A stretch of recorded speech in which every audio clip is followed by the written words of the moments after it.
going to activate the device, and you see here's the lock screen. Shows some indications of new messages that have been received, as well as upcoming sales meeting. Integrated lock screen.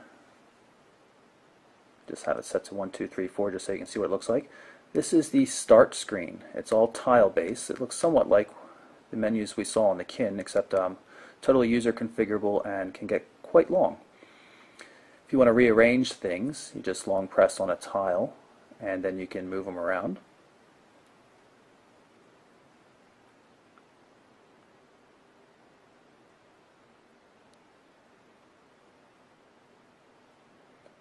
Tap here to get to the main menu.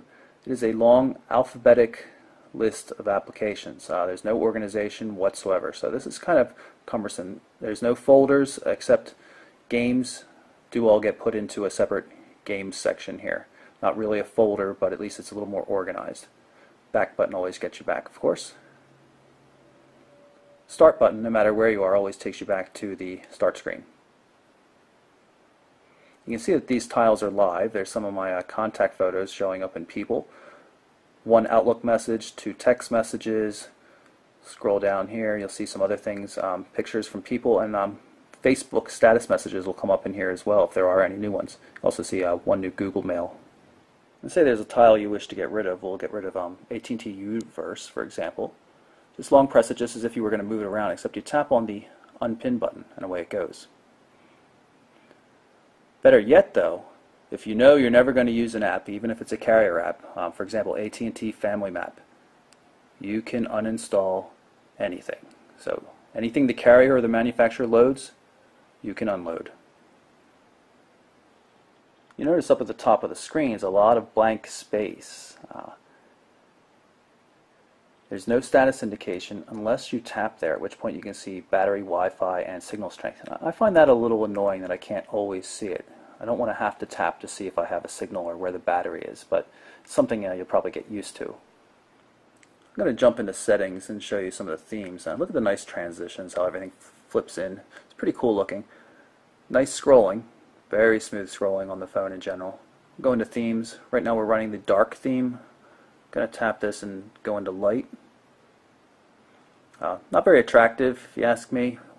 Just to show you what it looks like. A little odd, but it looks really good. The Super AMOLED blacks on this display are just really fantastic. So I'm going to put that back to dark. But I will show you that you can change the accent colors. We were running, maybe it was teal, I don't know. I'm going to flip this to orange instead. You'll notice when we go back to the home screen, everything's orange. Default tiles that don't have their own color or whatever the accent color is. If you want to get into voice command, all you have to do is long press the start button here. Call Jack Black Mobile. Calling Jack Black Mobile. You can see the call is placed. Push this button for the menu to activate the speakerphone, and just tap here to end the call. You can, of course, just dial.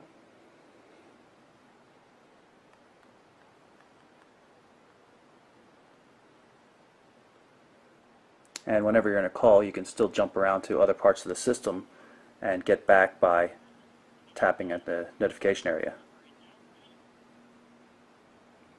We're back in settings here, just so I can again point out that there's both Wi-Fi and Bluetooth support, and show you some of the UI functions, just how the settings are organized here. I can swipe left and right to switch panes, so now I can get to applications for things like Maps and the People application, which is Contacts. I'm going to jump into the People application. You can see all the contacts here, so I've got a lot of contacts pulled in from Gmail, from Exchange. You can also pull in contacts from Windows Live as well, Facebook. You'll notice that it's a really long list, and there's no obvious way of jumping ahead. You can, of course, search. I could type J-O-H-N, that kind of thing. That works just fine. But sometimes you just want to skip.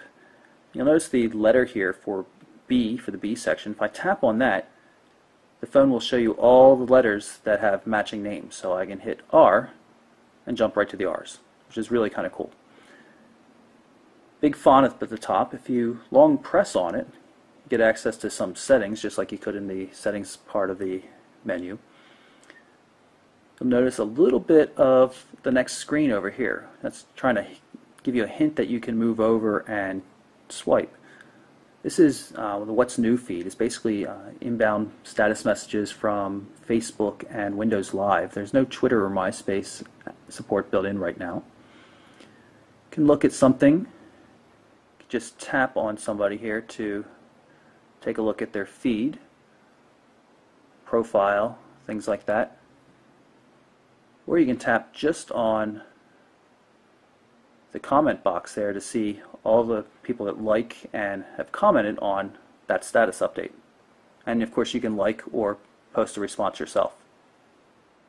In addition to the status feeds and the list, you also got access to recently accessed contacts. And since I was just in my friend Sue's Facebook section there, her Phillies logo is showing up. And see, I can scroll left and right within that section because there's more than one page worth of recently accessed contacts. As you probably noticed on the start screen, I have some contacts pinned there. If you just long press on one, you can either go in, edit the contact, or pin them to the start screen. It'll append it to the bottom of the screen. There you can see Rafe's picture, and I'll move that in there so it's nice and neat. You might have noticed this picture at the top of the contact list. That's the Me card. That's our own personal status messages right here. So I tap on this, you can see the messages I've posted. Here's one about enjoying the focus. If I tap here, I can enter a new status message. This is the virtual keyboard. It's really, really great. It has great prediction. Works really well. A little hard doing it behind a camera.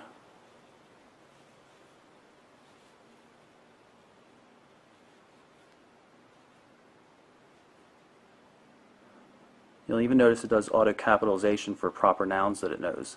So I'm going to type Samsung with lowercase, and it will fix it.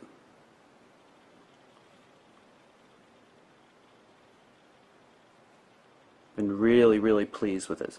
Unfortunately, Microsoft says there's no support for third-party text input systems, meaning we're probably not going to see swipe or anything like that, at least not for the time being. I'm going to scroll down here to the Pictures tile so you can see that. Tap on it, and you'll notice it uses one of our own pictures as the background. You can set that manually. I'm long pressing on the text pictures. You can set it manually to whatever you like, or you can have it change automatically. So it's using one of the sample photos, it looks like. All the status message or social network photos are updated here. MSN Live and Facebook at the moment. Get to all your photos. Notice a lot of things pulled in from our Facebook account, mobile uploads, things like that. Camera roll are the photos I've actually taken.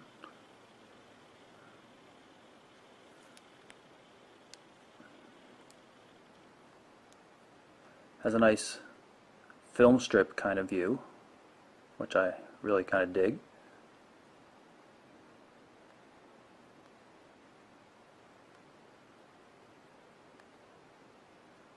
Multi-touch zooming, of course. We've got this macro photo of a rope knot. You can see the phone's working in landscape orientation just fine.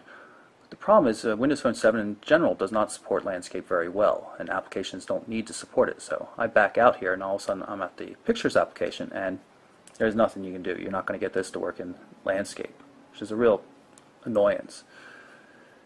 Back button will take me back out to the prior level, and save photos are also in here. And it's really easy to share a photo. You just long press the photo, and you have access to sharing through various email accounts or uploading. There's a lot of things you can do with it. And another nice thing about the photos is they'll automatically be uploaded to Microsoft's SkyDrive site. The 5 megapixel pictures will be downsized a bit, but still pretty handy, and you can get to them quite easily just going through windowsphone.live.com. I'm going to go into the Zune player here. The background image you hear is it's a band called The Heavy, and the Zune player randomly takes images from the music you're playing or downloading and uses it as background. History. The Zune player is a little complex. If you've used Zune before, you'll make sense of it. Otherwise, it's maybe a little odd how you navigate through it. But once you get the hang of it, it really gives you access to a lot of things. So I'm going to tap here so you can see all the music I've got loaded into the device. And just like in the Contacts app, you can skip ahead to a particular letter. Album art supported, of course. This is a band called Pink Turns Blue.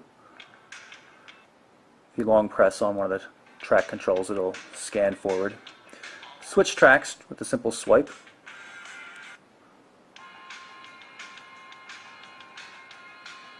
Gonna deactivate the phone and then reactivate it. You can see we have immediate access to it even on the lock screen without unlocking the phone. And if I hit the start menu and go back elsewhere, it still plays in the background, and pressing the volume key, pressing the volume key will bring back those controls. Go to the marketplace and you can see how you shop for new music, and even if you're not planning on buying any particular tracks, you can still stream things live and play them in real time just by having a Zune Pass, which costs $15 per month. So a bunch of things you can go through here and look at the recommendations, or you can just hit the search button here and search. If I go into the marketplace, you can see the 2 there suggests that there are multiple updates available to me for applications I've already downloaded. It says right there 2 updates. I can hit the update all button to automatically update those. Right now we're just going to look at some of the apps that are here. You can pick by category. Samsung has their own section with some applications, but let's pick finance, and we can look at some of the applications. Top apps, just new apps, or just free apps, and categories, and I'm not quite sure what that means, to be honest.